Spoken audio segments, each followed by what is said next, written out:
Lucien Gasparac, un joueur, un seul que tu as choisi, un joueur qui n'a pas l'habitude toujours d'être en haut de l'affiche.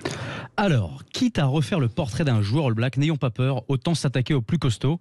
Évidemment, ils ont 2-3 Panzer, les Néo-Zélandais, mais tout de même, le chef de la division des blindés, c'est Sim Whitelock, le second ligne All Black, 2,3 m d'intelligence rugby pour 120 kg de rugosité.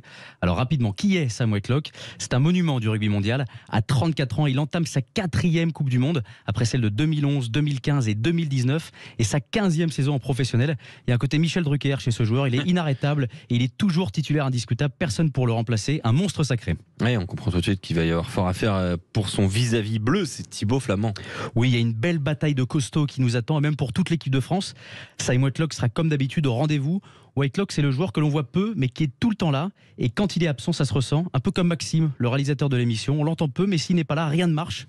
Donc, il va y avoir beaucoup de travail pour nos avants bleus pour empêcher Whitelock de faire du Whitelock. Et puis c'est aussi son expérience qui va peser sur ce match, Lucien. D'ailleurs, c'est une motivation supplémentaire pour lui de terminer dignement sa carrière internationale avant d'aller à Pau. Oui, mais du haut de ses 142 sélections pour les Blacks, vous allez me dire, c'est bon, Lucien, il a ses 43 annuités rugbystiques, il peut prendre sa retraite.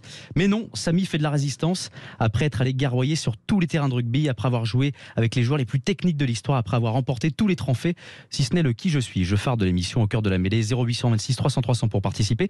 Il s'est fixé un dernier défi et peut-être le plus grand défi de sa carrière. Ah, la Coupe du Monde. Non, Alexandre, c'est trop petit ça, la Coupe du Monde. Non, il a signé à Pau dans le Béarn, qu'il rejoindra dès son élimination du mondial. Et après le haka, il va chanter la Honiada en entrée de match et c'est tout aussi intimidant. Il va donc passer de Dan Coles à Romain Ruffnac, au talonnage de Sam Cane à Martin Pouèche en 3e ligne, de Aaron Smith à Thibaut Domagny à la mêlée. Vous imaginez, c'est là qu'il va atteindre le pic rugbystique de sa carrière, c'est au stade du Hameau de Pau.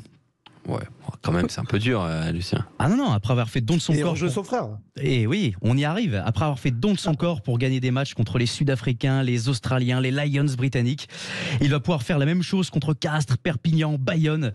Après avoir eu Altrad sur le maillot des Blacks, il va avoir Total sur celui de Pau. Là, pour coup, il y a une certaine continuité financière. Non mais, Sim Whitelock, il va pas pour l'argent à Pau. Comme tu disais, Julien, il va pour retrouver son frère Luc, qui joue là-bas depuis 4 saisons. Et ça, c'est rugby. En tout cas, on compte sur nos Bleus pour lui rappeler ce que c'est de jouer en France avant d'arriver à Pau et pour lui refaire le portrait également. Ça ferait pas de mal. Enfin, ça ferait pas de mal. Si, un peu quand même. Pour Sim